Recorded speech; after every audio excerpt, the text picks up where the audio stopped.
ngeen jëf mbokk yi ñu am mbégte dellu siwaat tey jii di am gan bu ñuy dalal tak ñu topp nag élection yi ku ñuy dalal Cheikh Fall la tudd mooy fondateur Africtiviste expert le civic tech ñu nekk koo xam ne sénégalais yi xam naa gisoon nañ ko ba Emmanuel Macron tànnee ne sommet bi mu bëgg a def entre présidents yi da koy changer version société civile africaine bi lay dajeek daan na fa moo ñu fa teewaloon te yëkkati woon kàddu yoo xam ne sénégalais yu bari rafetlu woon nañ ko ci dëggu bi mais man nag laata loolu je veux faire une révélation tey jii révélation lay def gis nga 2012 ba président Macky Sall di falu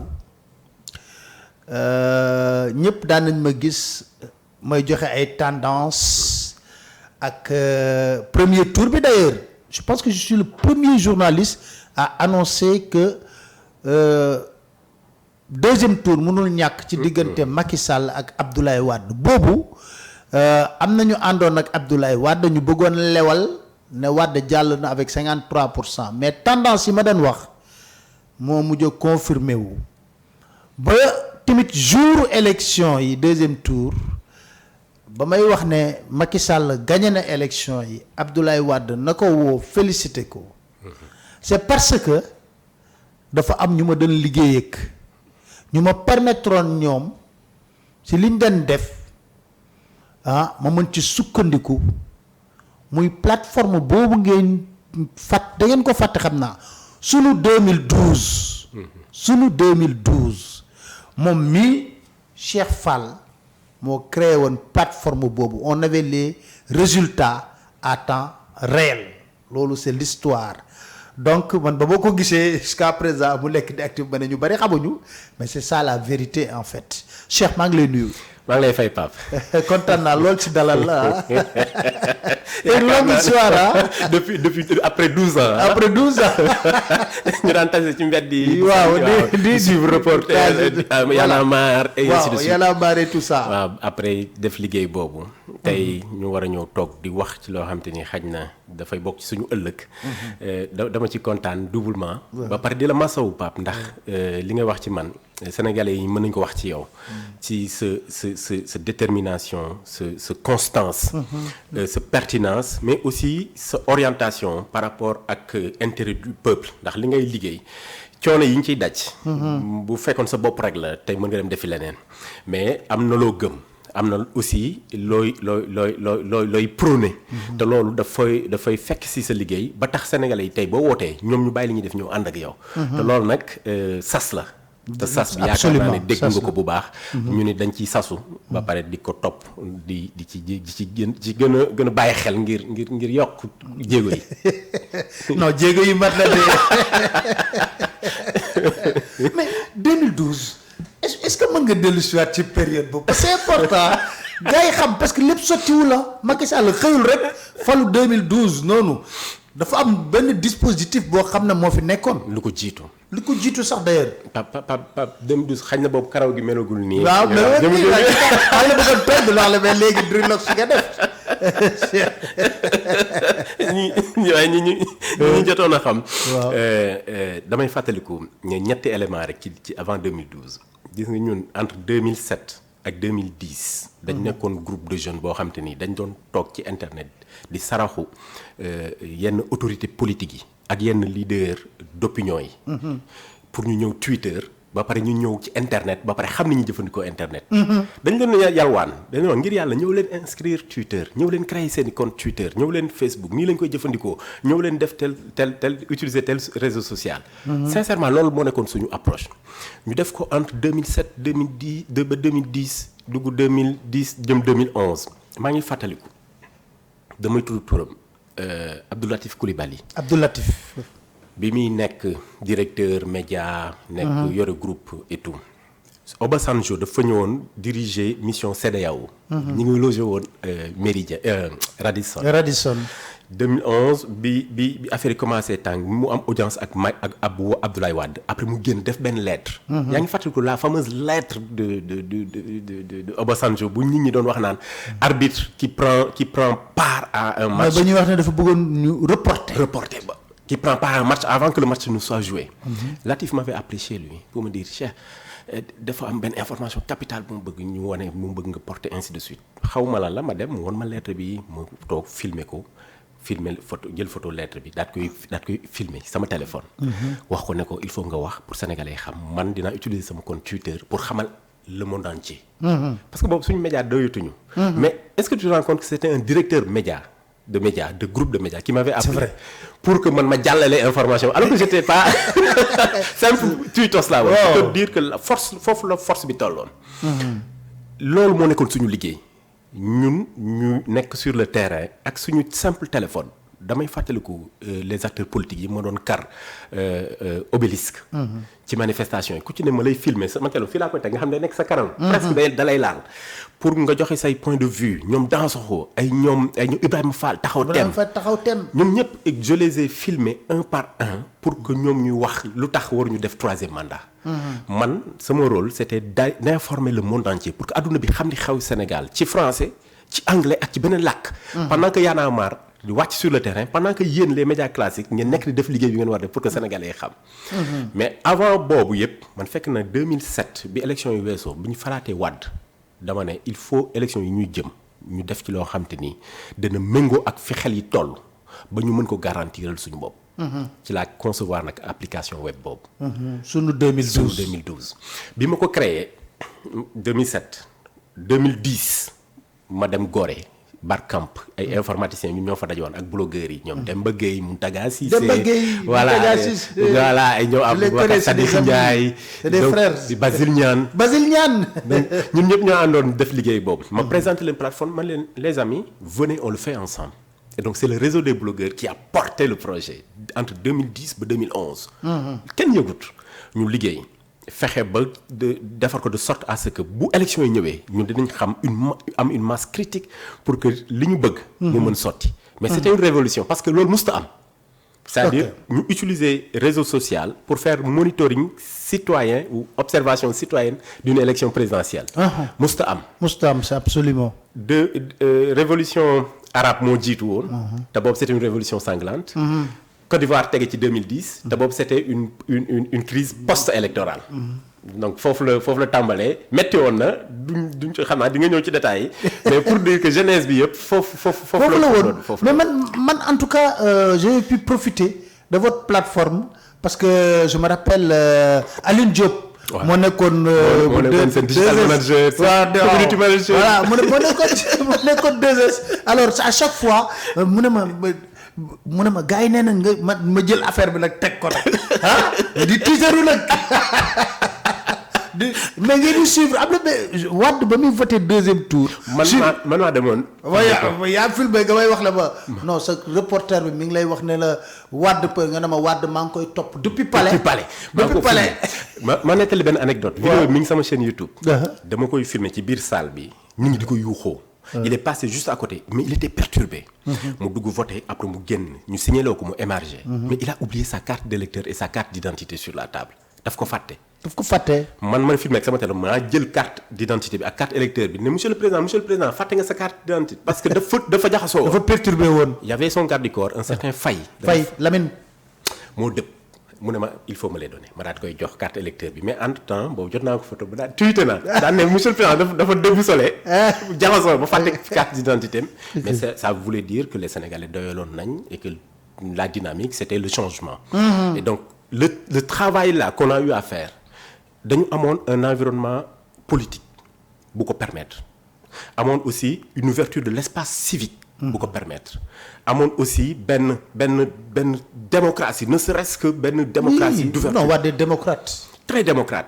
Très sincèrement man ce que j'ai eu à faire parce que dama doon toog ci wetu Arona Sy le commissaire Arona Sy. mu tiré lacrymogène ma toog commissaire ndànk mun naa mënoo bàyyil booy dañoo kii. alors que man fausse carte de presse laa yoroon moment boobu. fausse carte de presse. parce que mënu ma woon a rater événement di nga ko gis ci je pense sama élément yi ci YouTube. di nga ko ci gis. dañu confectionner ay fausses cartes de presse pour mën a dem ci manifestants yi.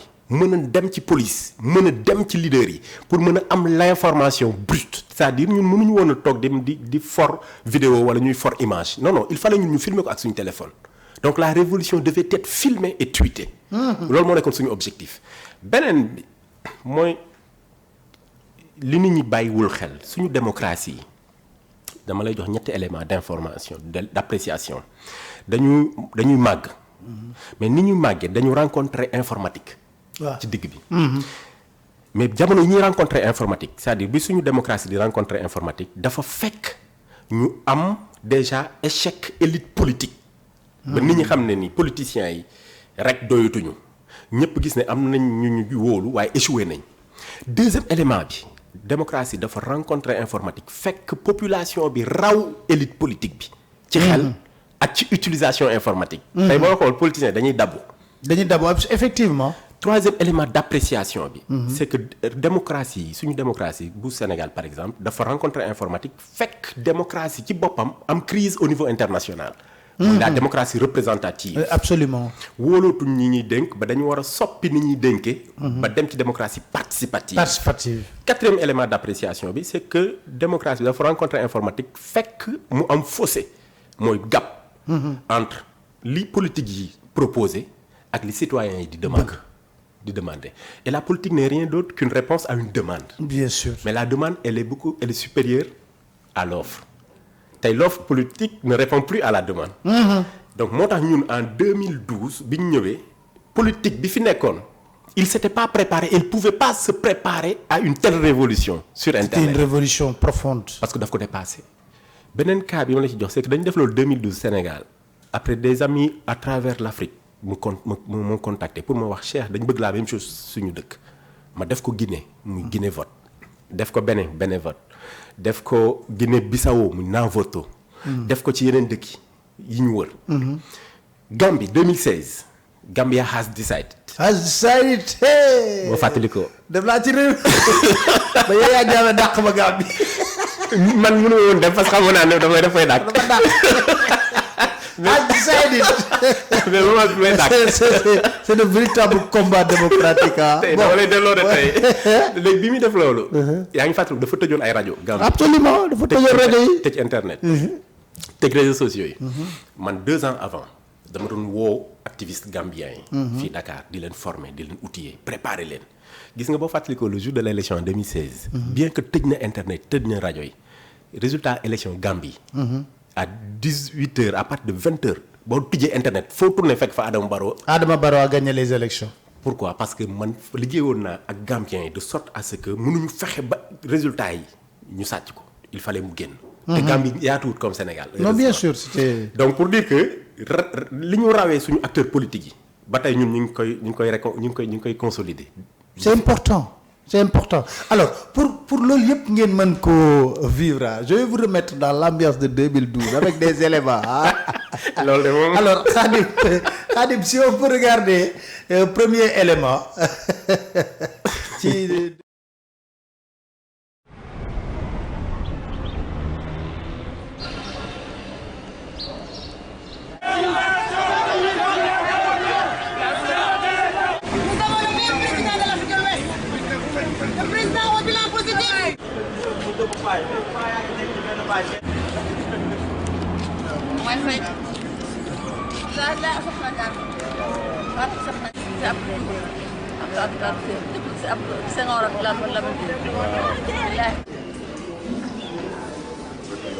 Et ça prouve que j'ai accompli l'acte citoyen. Je suis un bon citoyen et j'ai voté.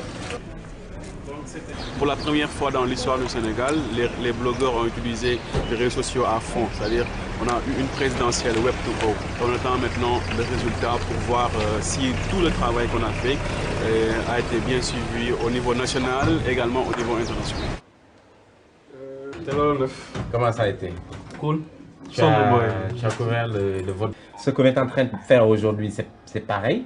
On est en train d'alimenter la plateforme avec un système de live couverture, en fait, de couverture en live du vote.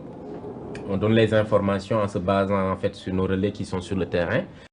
Celle-là, c'est le vote de Abdoulaye Wade filmé par Basile Niane qui est là. Et nous sommes suivis dans le monde entier, qui nous encourage à aller de l'avant parce qu'ils nous suivent. Un aperçu des bureaux de vote, voir un peu comment ça se passe, noter les anomalies, les incidents. Ensuite, durant tout ce temps, on était en train de tweeter, d'envoyer des messages sur Internet pour informer en fait le monde entier de tout ce qui se passe actuellement à Dakar et dans les bureaux de vote. Alors, pour l'instant, on en est à 6000 et quelques tweets, 6700 tweets. Donc qui montre en quelque sorte un taux d'influence de 9%. 9% entre 6h du matin et aujourd'hui. Ce qui veut dire que maintenant, même sur Twitter, ceux qui faisaient autre chose et qui ne suivaient pas les élections, maintenant sont tentés même de venir suivre les élections.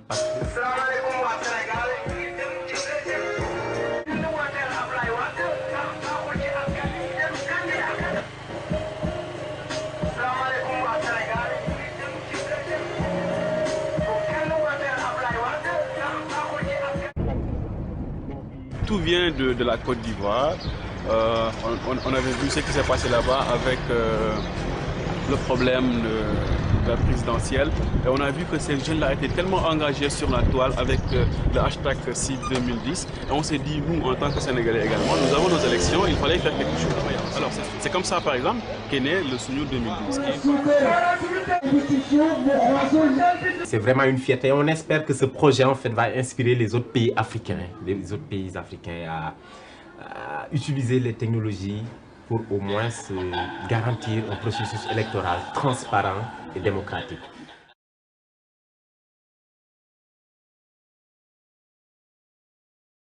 Voilà loolu gis ngeen élément boobu ça c'est des souvenirs ah c'est très important am na yeneen sox yoo xam ne dañ ko dugal peut-être ci fait pour bëggoon naa nëbb sama sewaay bopp bi ak sama machine bu yàgg sama machine boobu laa ngay jomba ñaaw elle a fait toutes les guerres.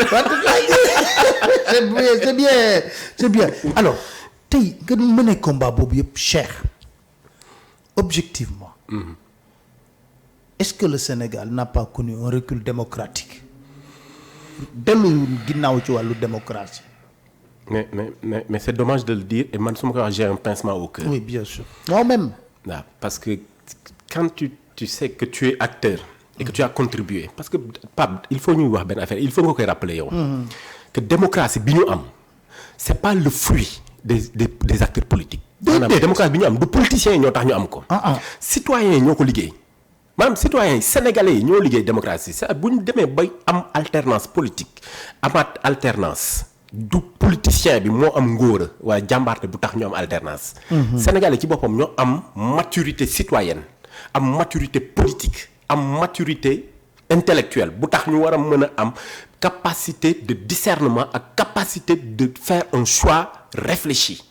gis nga loolu noonu c'est un gain pour le Sénégal mais pas pour les acteurs politiques. donc ñoom waruñu ko comptabiliser comme leur victoire. par contre quand il y a des échecs quand il y a un recul. c'est maintenant de la responsabilité des acteurs politiques. ñoom Sénégal lañ comprendre loolu ñun bu ñu amee victoire sur la démocratie. dañu xam ne ñun citoyens ñoo ko exiger ñoo ko def mais bu ñu amee recul démocratique dañu xam ne c'est les institutions et les acteurs politiques. gis nga recul démocratique bi ngay wax ne fi mu gën a méttee mooy sur le plan international. absolument man yàlla daf ma dimbali après 2012.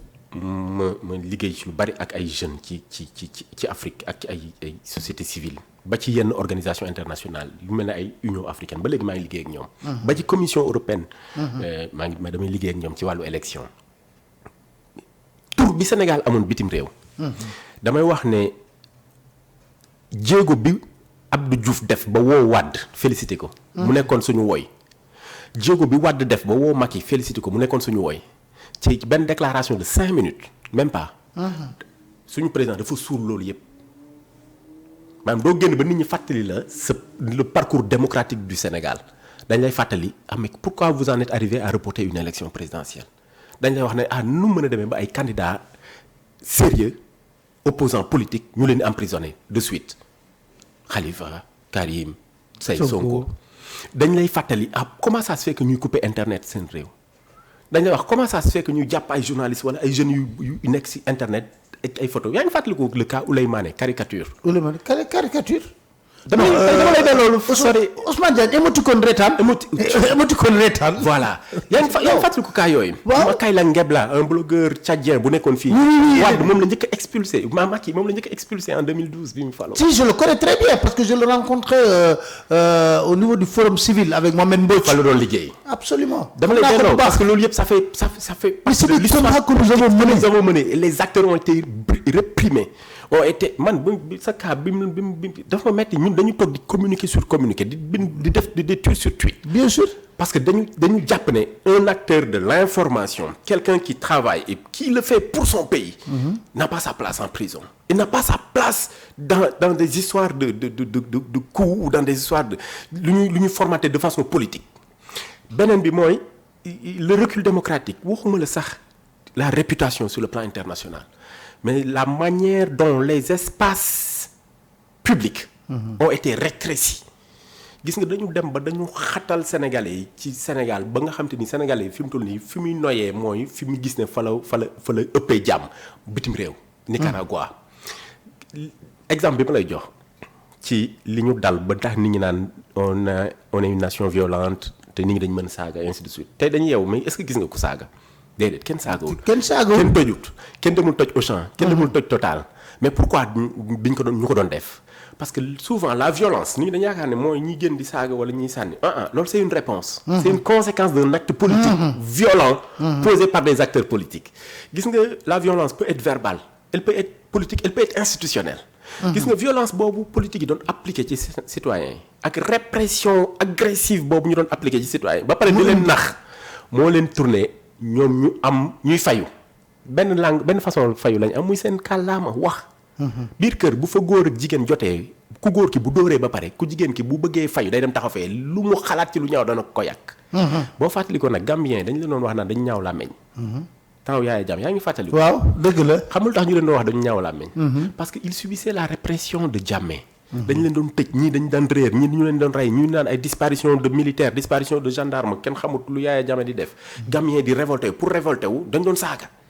tey est-ce que gis nga Gambien buy saaga déedéet parce que gis nga le climat politique déteint dafay yëbb ci askan wi leader bi nga am agissement yi muy teg ak ni muy doxalee forcément mu def jeexital ci ñi mu jiite gis nga ñun Sénégalais on est le peuple le plus aimable et le plus joyeux dañu bëggante ba pare dañu yéenante jàmm. mais xool dama ko seetlu ci ba Macky waxee ne du def troisième mandat Sénégalais yëpp dañ ne ko léegi garaawul defal lu la neex mais bés dina ñëw rek ñu teqali ko yow si jàmm ak salaam. tey jii amoon jafe-jafe ñëppay dem masawu ko. ñi ko doon yéene lu ñaaw lépp dañuy dem masawu lu leer laa la wax de. foofu lañ toll maanaam c'est-à-dire on n'est pas violent. par contre dañu bëgg suñu bopp dañu respecter suñu bopp gis nga démocratie lu mu am solo bu fekkee acte yi nga nar a jël dafay woroo ak ngor bu la ko démocratie jaral démocratie lu mu am solo bu dee acte yi nga nar a jël dafay woroo ak teggin bu la ko démocratie jaral te loolu dafay bokk suñu valeurs yi nga xam te ni ñenn ñi bu ñu yeggee au pouvoir dañ koy fàtte. mais lan moo changé pour yow le président Macky Sall c'est la peur lan moo lu tax ñu jékki ba si yàgg dans ce pays là man non jusqu'à présent moi je réfléchis seul dama ne lan lañ def ba mën a yegg ci niveau de barbarie humaine bi parce que su ma déggee témoignage yu xale yi génn kaso sa da nga ne sa yaram day daw parce que man tamit dugg naa ñetti yoon kaso fekk naa boy yi kaso dem naa pavillon spécial gis xam nga pavillon spécial c'est pour les malades les blessés gis ay boy ñu nettali ma nan leen dóoree nan leen dammee seen loxo dugg naa garde à vue avec 37 jeunes ñi ñu xar seen bopp ci ay arrestation ñi kenn ki di ñoom ñëpp dañu gémir toute la nuit am indiwoon sax docteur wala ñu génn na donc xam nga man damay jég bi seeg nag comment c'est inhumain te xam nga li ngay wax ni récit bii nii boo ko doon wax il y a 10 ans ci ginnaaw wala même pas dañuy jaakaar ne peut-être ay pays yu nekk Afrique centrale wala Afrique de l'Est ngay wax parce que foofu lañ tàmmoon doon gis image yooyu sentiruñu ne dañu dund lu gis nga nañ ñaan yàlla génn si jàmm mais on a traversé des moments extrêmement critiques sur le plan de la barbarie humaine yenn image yi c'est insoutenable c'est-à-dire nit waru ko teg bët parce que boo ko tegee bët rek day def jeexital ci yow. ndax da lay indi nga waroo ak sa réew. day tax nga dem ba yow nga jàpp ne waratoo defal sa dëkk ndax da ngay gis ne sa dëkk jiwu la teraanga bu tax nga war ko delloo loolu. gis nga un président bis bu demee bay jàpp ne war naa dooleel li ñuy wax ni les forces de l'ordre ba di leen jox ay jumtukaay yu am solo. c'est parce que xalaat na ne bés dana ñëw force de l'ordre jànkoonteel war a jàmmaarloo ak doomi réew mi te loolu échec la gis nga président.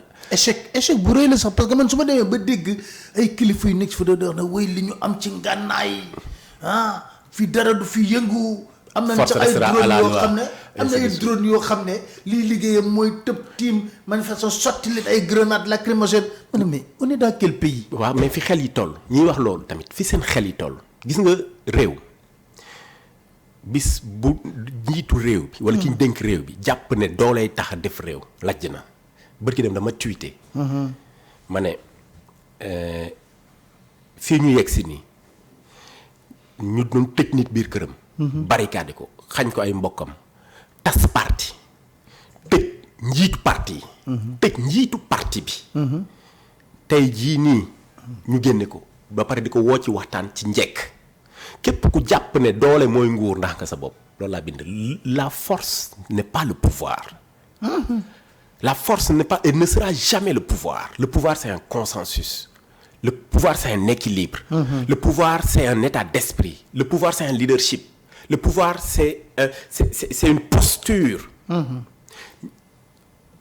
askan dañ koy déglu waaye boo ko déglu doo mës a waxtaan ak moom ndax waxtaan fi ngay dégg ngay jariñoo waaye bu dee yow da ngaa jàpp ne yow rek yaa war a wax xeeb nga xelu keneen te heure boo xeebee xelu keneen jàpp ne sa xel du ko mës a doy te loolu moo ñu daloon gis nga nawle dafa am solo ci réew njiit bu ñu la faree bis boo fàttee ne nawle nga dootoo nawloo kenn te bis boo jàppee ne yow la réeree nga ne yoroo nguur te loolu moo ñu daloon fii ñu toll man du ma envier les autorités politiques yi fi nekkoon parce que bu ma xalaatee ne police def na fi conférence de presse joxoñ benn nit bu sol maillot bu xonk sol numéro 9. non da nga ne police jël na vidéo jaambur kay parce que ils n'ont même pas filmé booy ñoo filmé génne ko ñu jël ko ñoom jël vidéo jaambur ba pare bëgg ci wax loo xam ne du dëgg. léegi bon bu may xalaataat kooku doon wax. waaw ak ñi muy jiite. waaw su may fàttaliku ne fii suñu njiit yi ñu dénk. mu ñenn ministres yi toog nañ fi tudd force occulte tudd fi terroriste. gis nga Pape terroriste. est-ce que yaa ngi bàyyi xel moo bi terroriste. américain bu nee terroriste américain bi le système américain du ko woowee terroriste.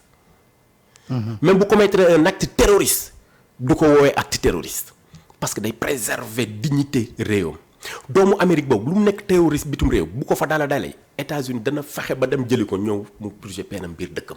ñu protéger ko gis nga nit boo ko fekkee mu tiim muy rey nit sax daa am ay yelleef ak yelleef droit.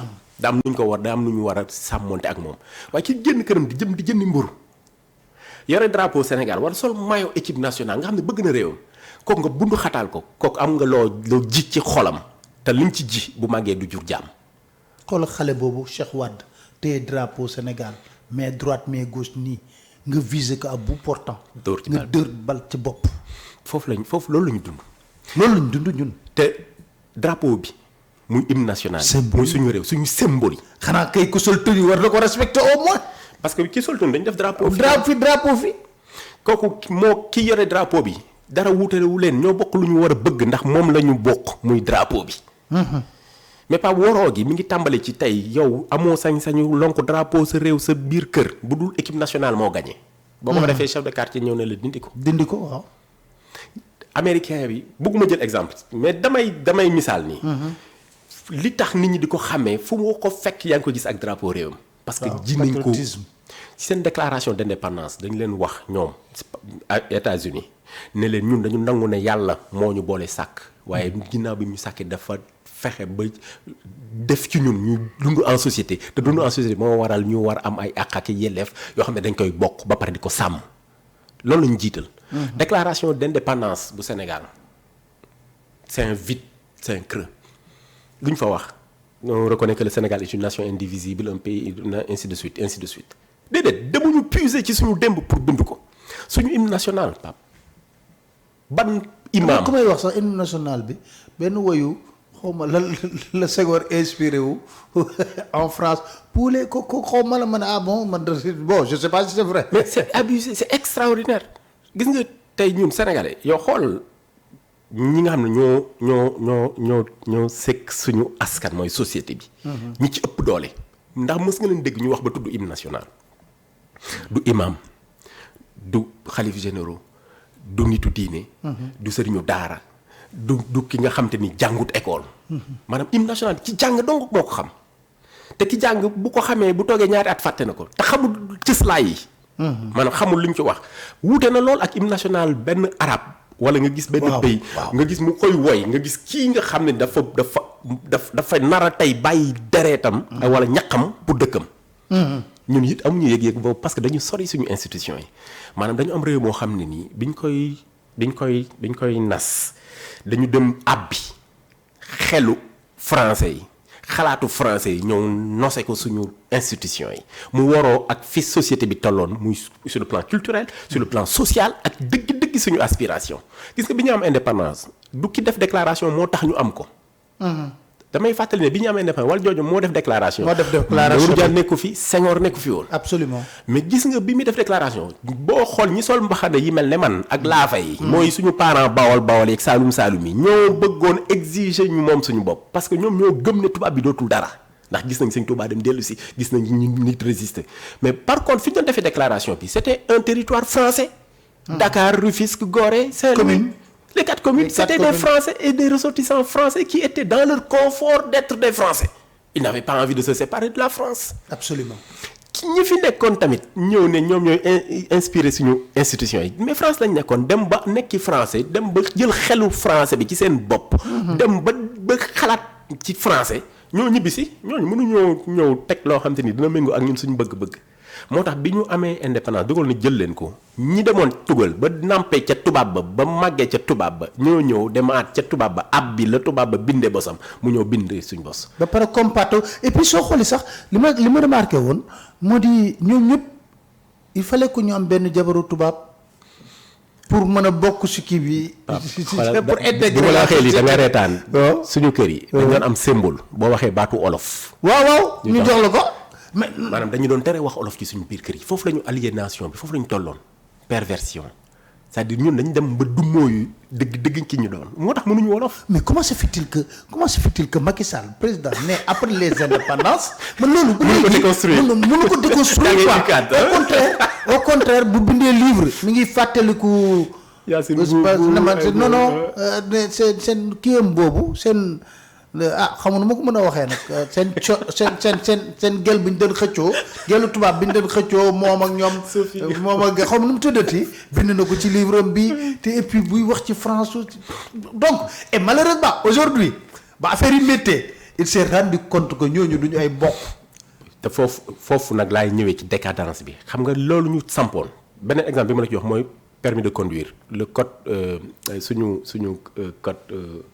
code de la route bi dama xool da nga ciy fekk chute de verglas maanaam buy taw ay glace ak pneu à neige je dis fii ñi ñuy seetaan nañ dem ñu lire code bi danañ ko fekk ça fait rire quoi te waxuñu ñu guy waxuñu ñu mbartal waxuñu ñu ban gis nga foofu lañ toll maanaam amuñu sax taayal nañ taayal goo xam te nii toog xalaatal suñu bopp ngir def lu méngoo ak dëgg-dëgg ki ñu doon. defuñu ko léegi nag loolu moo indi woroo gi ak système démocratique bi ñu am ndax dañ koo jàppee comme logiciel boo xam te ni dañ ko jël rek installé ñu ko te fi ñu ko installé système bi adapté wut ak logiciel bi donc faaw ñu désinstallé ko installé bu bees wala faaw ñu mettre ko à jour wala ñu dindi virus yi par contre démocratie du système bu bon. non ñi koy incarné ak façon bi ñu koy incarné moom. nit ñi la. nit ñi ñoo laaj. léegi nag lii ñuy tudd ba tax tey élan bi am. ba Macky mënut a def dara lu mu def ñu ne ko déedéet. xam nga lu tax. parce que ñi juddu nii ak génération bii fi nekk dañu nekk génération boo xam ne ñoom dellu cosaan da leen a yitteel booy xool internet de plus en plus nit ñi wolof la ñuy tweeter wolof la ñuy bind ci Facebook sa émission bi wolof lañ ko nekk di def. télé de plus en plus nit ñi wolof lañ nekk di wax ba pare ñu ànd ak un candidat boo xam te ni daf leen promettre une rupture. une refondation c'est-à-dire li fi ne baaxul nañ ko wëlbati génne ko xam nga man na laa tuddee suñu bopp. cyborg xam nga cyborg. cyborg mooy xaaju nit xaaju machine. ñun génération bi fi nekk au pouvoir di waaj a dem. dañu nekk nit ñoo xam te ni dañoo sempeeku ndax Senghor da leen waxoon dañuy def ouverture. ak enracinement ñu sempeeku pour ubbeeku ñu ubbeeku te jotuñoo yegg ba ca ba lépp màgg maanaam mutation bi jeexut. bopp bi ubbeeku ak loxo yi juri car ak i bànqaas ak i garab. ba pare tànk yi tegee ci suuf te reen yi xóotutut. léegi ñu nekk ci diggante ñu nekk ci diggante bi diggu dóomu bopp beeg ndiggaleeg kaw gi ubbeeku. tànk yi nekk ci suuf laalatuñu suuf sampootuñu waaye mënatuñoo nekk niir nuage. mënatuñoo samp ci suuf nekk garab waaye mënatuñoo nekk nuage ñu nekk ci digg bi moo tax lépp lu ñuy def waroo ak liir askan yu bëgg léegi fruit li muy jur mooy les institutions les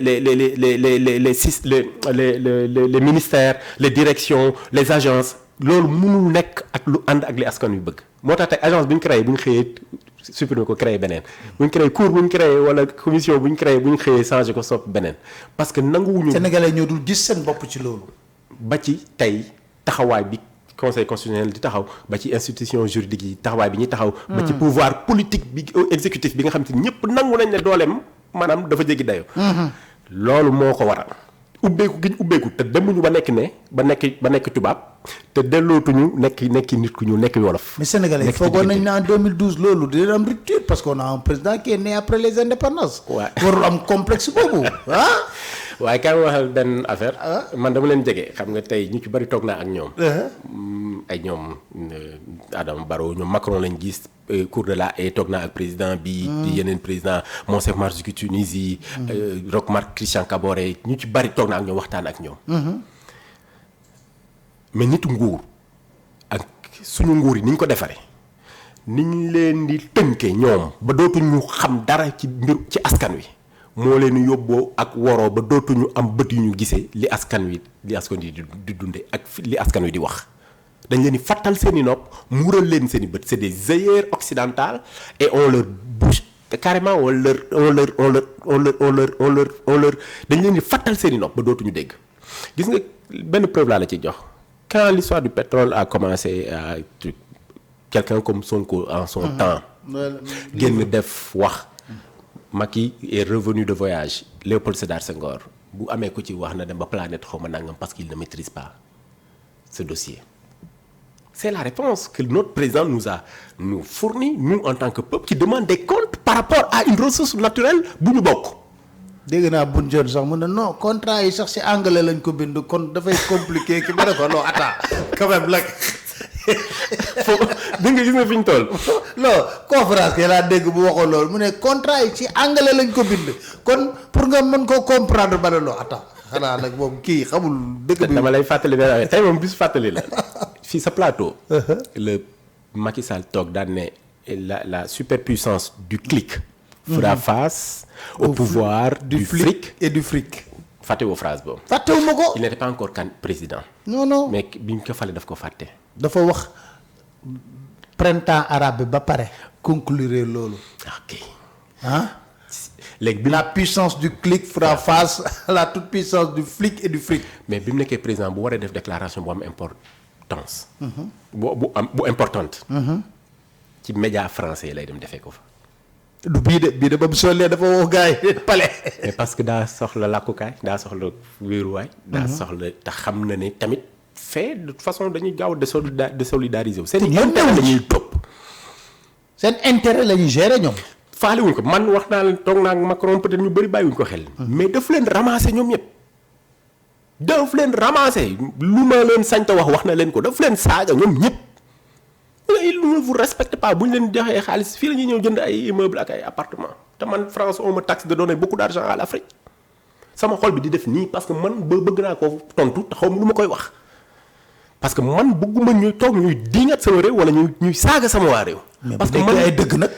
waaw loolu moo ci metti loolu moo ci metti xam nga loolu moo ci metti xam nga dëgg xam nga mënoo ko weddi ndax dëgg la te yow xam nga ko. parce que man ak ala kulli haal man bu ma demee feneen fi mu toll nii défendre fa Macky Sall moo may gën a yomb comme contre ko.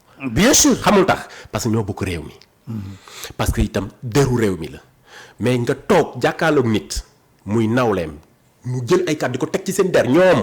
ñi nga xam ne ñoom ñoo dem tarbi ko dénkaat ko franc CFA bi.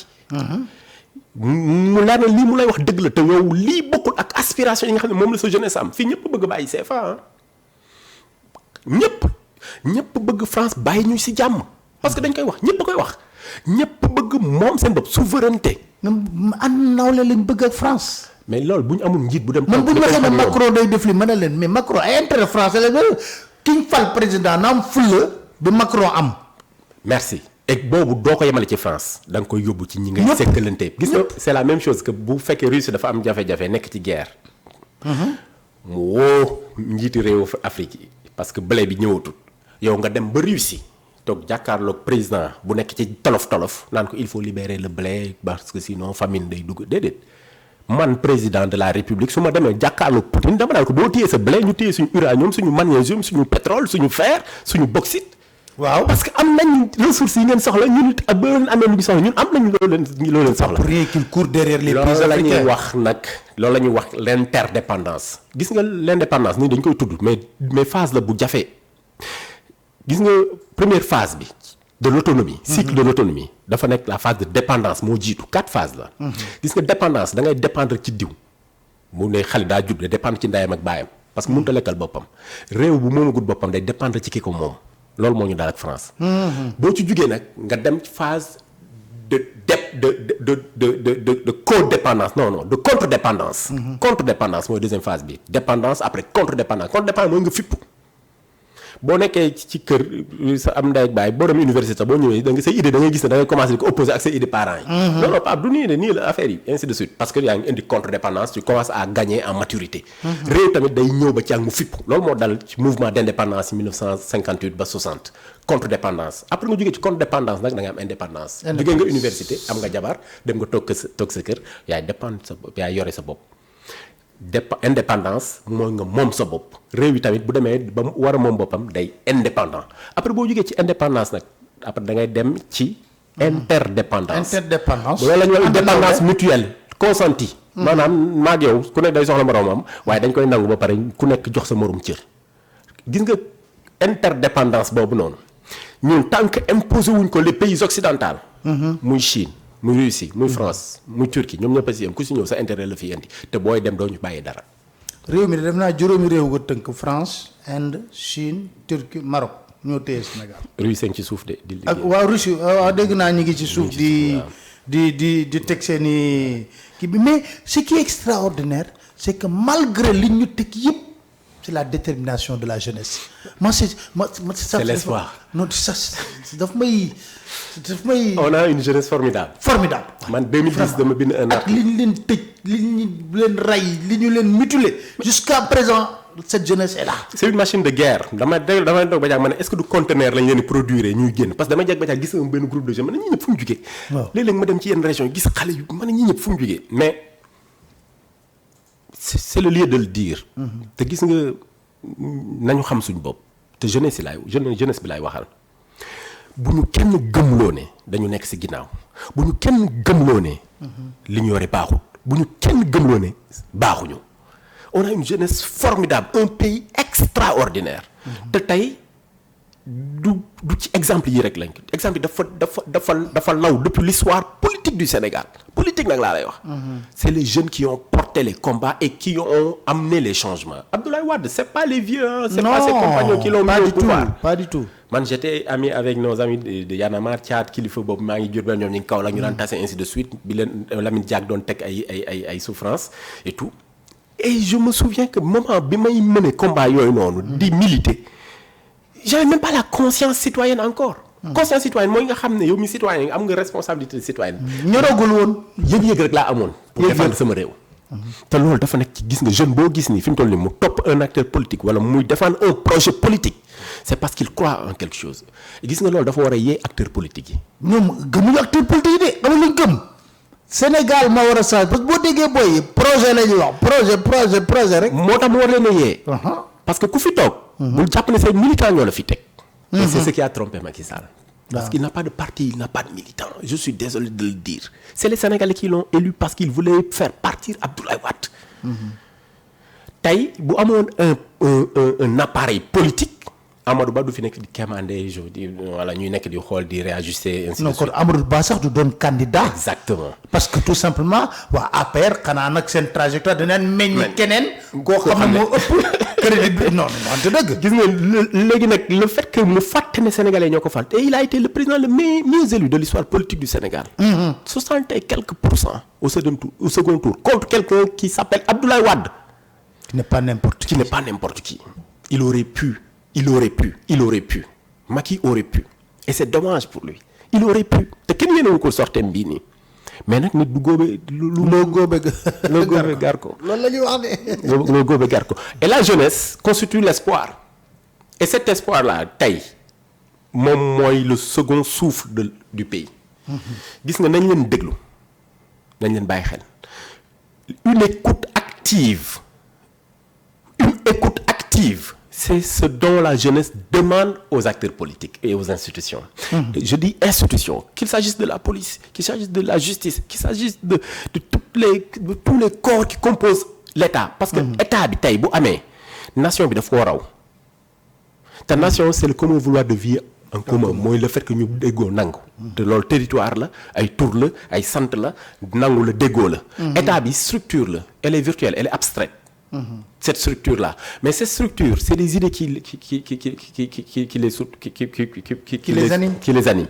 Gis nga idées yooyu noonu ñoom nañu fexe ba dem di abreuver wu idées jeunes yi parce que les jeunes ont dépassé de loin l'élite politique. Les Sénégalais ont dépassé de loin l'élite et l'intelligentsia politique. Et politique bii ñu nekk di def nii ak la manière dont on est en train de faire la démocratie elle est caduque, elle est vieille, elle est obsolète. tey ku ñu waxoon ne mën ngaa xëy fay say facture yëpp toog sa kaw lal da nga naan mënta ne te bi ñuy def taxa plus nga yore 300 am ku lay xoolal ci télécentre bi. yàggul dëgg la ay fàttali bi ñuy muur téléphone di ko dugal ci ay cadenas. di teg ngom di ko tëj. ak bi ñuy teg napp ci kaw télé. parce que télé teg ci pot de fleur. télé ñoom mënuñu teg pot de fleur parce que ay plat la. waaw. te quand je le dis ni ngi yaakaar ne c'est la préhistoire. c'est hier. Cela veut dire que les systèmes politiques doivent forcément et obligatoirement et inéluctablement muter, changer, aller vers une autre approche. Et la meilleure des approches et la seule qui se présente en nous, c'est l'approche de la démocratie participative. di déglu nit ñi. Inclusive, endogène et culturelle. Non, il faut ñuy déglu Sénégalais yi. déglu bu déglu amul rek lii ñu xeex tey dina amaat. waaw. loolu ragal naa ko alors ñu laal tuuti ci système électoral bi la Cheikh est-ce que gëm nga ne notre système électoral bi fiable na. Non, la réponse elle est catégorique et on ne peut pas avoir une élection. yow man dégg naa la nga ciy développé ma loolu nga wax ko ci wolof toj ko Sénégalais yi comprendre. Mais amuñu un système électoral fiable et le premier élément c'est que tant que ñu ngi organiser des élections yoo xam ne ministère de l'intérieur moo nekk tutelle bi du ñu am un système électoral fiable parce que un parti. boo ko waxee ñu ne la def nañ ci 2 alternances. Mais c'est pas une raison. On améliore des systèmes tey boo gagné Coupe d'Afrique nga ñëw dem ñu éliminer le passe 8e de finale parce que améliorer wu ce système amul sens. On Sénégal améliore. dal lañu Côte d'Ivoire. Voilà. duñ gagné mukk équipe yu mag. damay gaj gars yi ñu seetaane xanaa ñu newuñ ci weeru koor. mais dëgg la de équipe yu mag moom pour ñu gagné ko moom c'est tout à fait un problème. xaw ma daal dama coppe Aliou. donc ministère dama tweeté aussi je tweete beaucoup malheureusement sur ces histoires parce que damay sorte médiatique yi dama koy xaw a moytu mais un parti politique li may wax déglu ko bu baax ne peut pas organiser une élection libre et transparente en Afrique, un parti politique. Et dans nos pouvoirs, c'est des partis politiques qui sont incarnés. Président bi mooy présider que sax salle des banques secrétariat exécutif national. Donc un parti politique sortant du pouvoir sortant ne peut pas parce que dafay am ay intérêt loolu la ñuy wax conflit d'intérêt. Tey la manière dont le Conseil constitutionnel s'est distingué en disant le droit bu arranger Sénégalais yi tey am na nu ñu doon liggéey ak Conseil constitutionnel mu am une commission boo xam ne day dépendre ci moom pour l'organisation des élections présidentielles. Autonome et indépendante mais pas autonome tout simplement. Autonome indépendante. waaw c'est différent. Autonome mooy nga. moom sa bopp sa kattanu bopp. indépendante mooy nga moom sa bopp. ak am sa sañ-sañu bopp. indépendante sa sañ-sañu bopp. mais mën nga autonome te doo indépendante. mën nga autonome maanaam yow nga yore say ressource am sa xaalis xam li nga ko bëgg def nga def. te ñu tënk la te loolu moo ñu daal ñun on est indépendant on se dit autonome un pays autonome. mais on n'est pas indépendant à 100%. waaw. léegi nag foofu la nuance bi amee. premier élément donc la machine électorale elle doit être indépendante et autonome. Et complètement séparée de l'appareil exécutif. Deuxième élément. sànq damay wax la rencontre de la démocratie africaine sénégalaise et l'informatique gis nga tant que ñu ngi organiser ay élections et que du ñu intégrer la dimension numérique et technologique dans le processus pour veiller et répondre à une exigence de transparence du ñu am une élection libre et indépendante xamul tax parce que moment yi ñu utiliser technologie pour di ci def lu baax ñeneen ñi ngi toog di ci xalaat pour nuñ ci defee lu bon c'est normal. di ci sàcc ay élection di ci maintenir ay dictateurs au pouvoir ak di ci tripatouiller ay constitution parce que man gis naa ko Andrés Sepúlveda c'est un sud-américain il a manipulé 9 élections présidentielles dama nekk di bind livre ci comment on peut manipuler une élection comment on peut hacker maanaam pirater une démocratie à travers le numérique man en 2010 bi ma xamee. D'ailleurs les Russes l'ont fait à Hillary Clinton. avec Cambridge Analytica. waaw les Russes génne ay mailam yàq élection yi complètement pour que Trump falu. exactement c'est ce qu'on appelle la déconstruction des opinions et des positions politiques. gis nga deuxième élément bi ci technologie bi man bi ma xamee en 2011 que ni lépp lu ma def Facebook bu intéressé réew mi ngoon dina am ñu ko waxtaanee ci seen biir kër ci seen salon.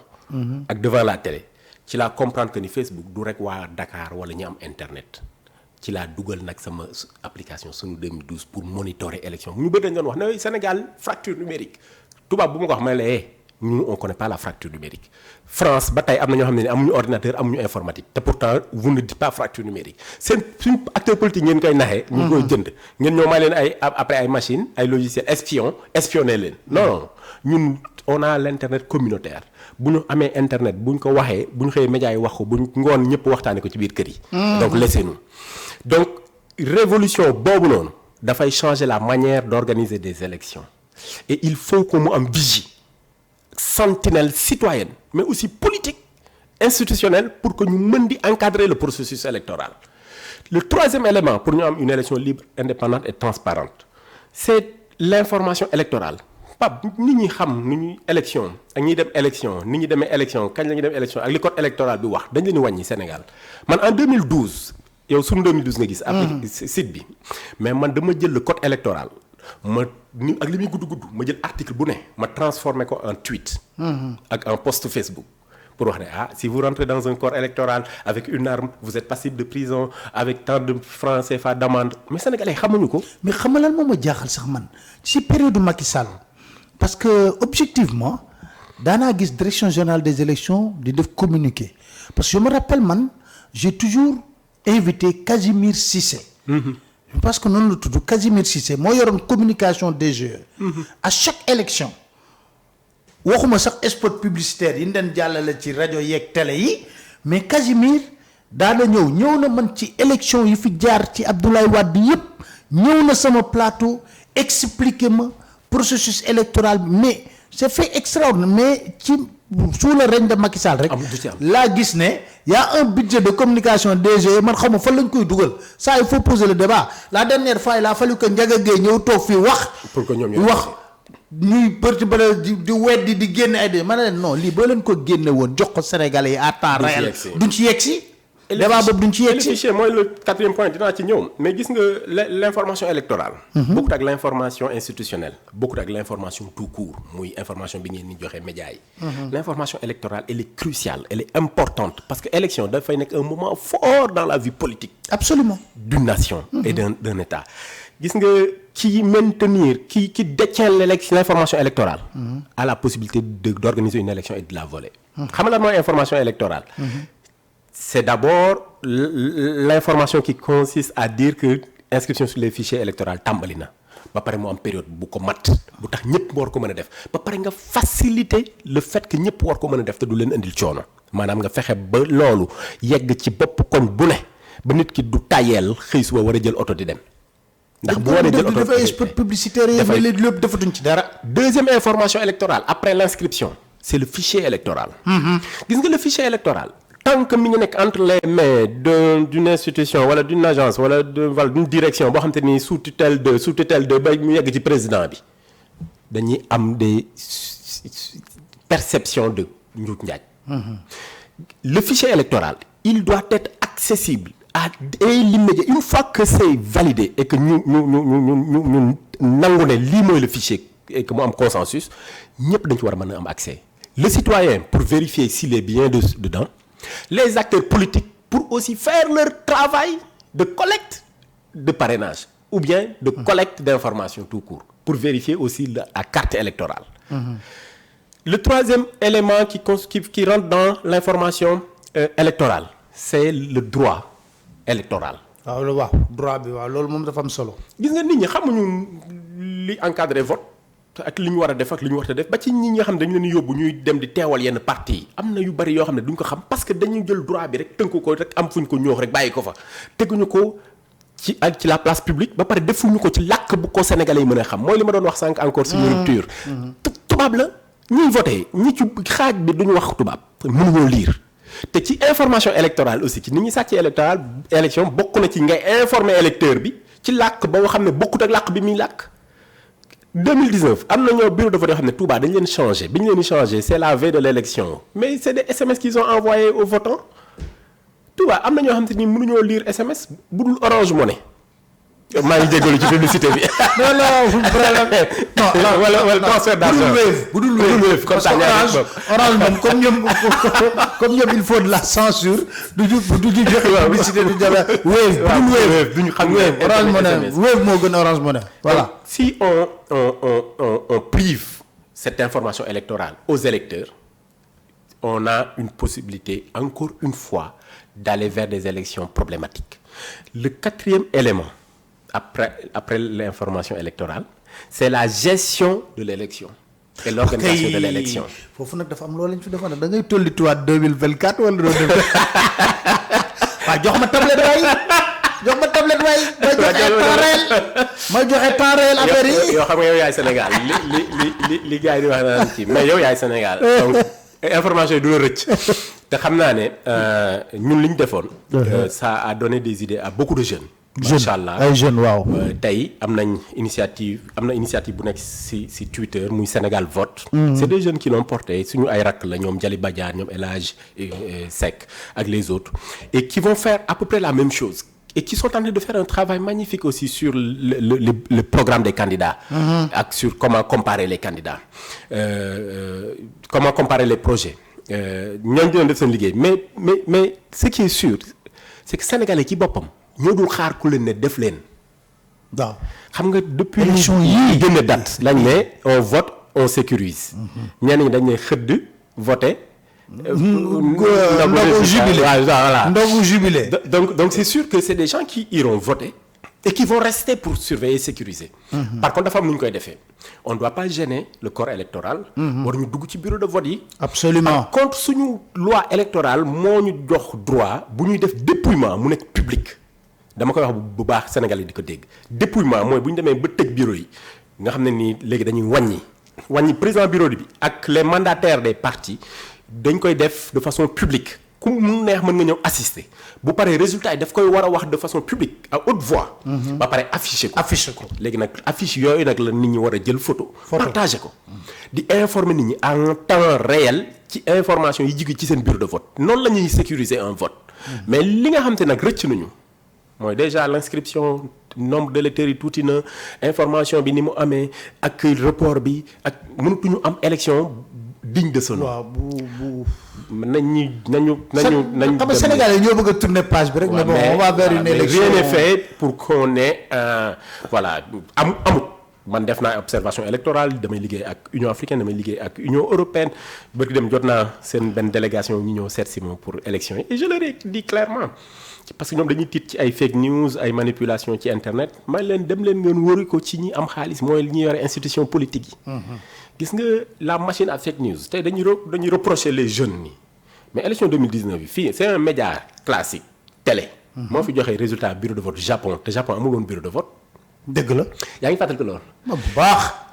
suñu police nationale def na fi ay sorties yoo xam te ni après les jeunes l'ont débunké. suñu autorité politique dañuy wax ñu leen di xëy di leen teggi te en 2019 dafa amoon une vague de désinformation et de fake news loolu dafa bokk ci ni ñuy sàccee élection. mais on a dit que même ceux qui étaient au pouvoir dañoo amoon benn société israélienne boo xam ne daan liggéey ci fi oui. du woon israélien rek amoon na ñeneen ñu ci bokk parce que ñun mën nañoo xam dañuy def monitoring bi. waaw mais xaalis bi ñuy débourser di ko fay di ko joxe pour nit ñi def propagande électorale opposition bi amu ko. nañu waxante dëgg opposition bi amul. léegi nag moo tax il faut qu'on soit vigilant sénégalais yi nañu vigilant ci ci information yi ñuy gis ak ci façon bi ñuy interpréter information bi ak ci source bi xam nga en 2019 am na benn média bu nekkoon Ghana bu génnee ak benn journaliste bu tudd Mat Sène xaw ma lan wax na tous les ainsi de suite. voilà man dama ci am dossier. avec des trucs am na yenn ay communiqué benn ay franc-maçon yu waxoon ne waaw dañu dalal loge bi am na x moo ci bokk ainsi de suite xam nga loolu c'est mais léegi dafa Sénégalais yeewu nañ ci loolu. waaw mais xam nga lu tax ma mais. parce que booy dañ ko résumé quoi toujours c'est la personne c'était Sonko nee na leen léegi na nekk dëmm sax na nekk dëmm di naaw chaque jour. bëgg nañ léegi la débat yi clos loo leen wax bëgg nañ loolu la booy di wax. waaye ku waxul dañuy wax naan say kii dama fekk xaw ma seetaan waxul dëgg waaye. yàq na xel maanaam am na loo xam ne day def jeexital ci bopp nit ñi Hillary Clinton li ko daloon. waaw ba mu def changement de position. ci ñenn ñi c'était à une période électorale man dama ci am dossier. Bénin dal na leen ba bi ñuy fal Patrice Talon. dal na yeneen dëkk man liggéey naa ci fii yeneen dëkk yoo xam te ni c'est des manipulations mais formatées et li ci gën a ndaw mooy nit ñi yooyu la ñuy gis mais li gën a dangereux mooy les bulles d'influence xam nga luy bulle d'influence mooy les algorithmes des réseaux sociaux. tey yow sa centre d'intérêt ak li la intéressé rek lañ lay woon. waaw léegi dañ lay enfermer ci benn carcan boo xam te ni yow tu ne peux pas voir plus. léegi une fois nga nekk ci centre d'intérêt yooyu dañuy xam sa position politique xam sa position religieuse. xam say orientation loolu la ñuy wax social engineering. léegi bu ñu defee social engineering après dañuy xam naka la ñuy déformer des institutions des informations yu ñëw vers toi pour que yow nga changer appréciation. par rapport ak sa position bi nga amoon. c'est très subtil comme approche mais ça marche. et ça fait des parce que day jouer sur conscience waaw. et mën na am ba dernier moment et donc nit ñi nañu am une conscience éveillée ba pare am une conscience collective mooy ñu bokkum xel mi ñuy bokkee xel nag mooy ñu bokk ay mbooloo yoo xamante ni dañuy sottante ay xalaat ba pare ku nekk di jàppale moroom. c'est très important. sinon bu kenn demee ak xelu boppam rek bu yemee ci yenn information yi après mën na ko déformer position politique am. alors Cheikh ce dernier message lan lay doon. xanaa di la un plaisir partagé. c'est un grand plaisir vraiment de le recevoir. grand plaisir. ñu dellu cosaan tuuti. vraiment ñu dellu cosaan tuuti. waaw mais pour élection yi ñu jëm. waaw pour élection yi ñu jëm dans 2 ou 3 jours on va arrêter la campagne ah. mais man xam nga bizarrement ne ba tey man bala maa gëm ne dinañ def élection ñu xëy voter bizarrement et c'est la première fois que cela m'arrive mais ci élection yi ñu jëm nañu bàyyi xel lu bari une élection n'est pas gagnée d'avance. jamais.